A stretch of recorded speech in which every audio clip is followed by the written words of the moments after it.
After graduating LSU with a fine arts degree, New Orleans native Susan Lange continues to create and sell her work, which started as a hobby she shared with her father.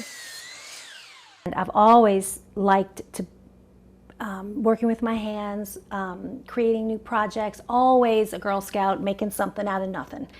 I learned woodworking from my father, who's always had this huge workshop in the back of our house. It's a separate building, and he's had, drill presses and table saws and routers. Although Susan brings in steady revenue from selling her work, she continues her daytime job as a corporate artist to allow for her craft making to remain a hobby. I make a living doing, graphic design, logos, letterheads, all that stuff, which is great. But every now and then I like to escape the computer.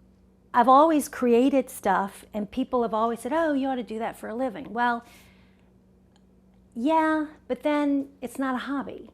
LSU student Lindsay Reed is a frequent customer of Susan's work. She keeps up with all of her latest designs by shopping online on her Etsy site. I first saw Miss Susan's work at this little boutique in Mandeville. I just thought she had the coolest design aesthetic, the way she kind of converts old things into something new.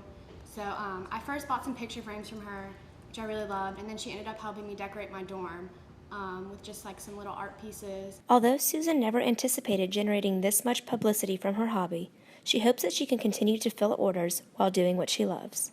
Never thought it would grow this much.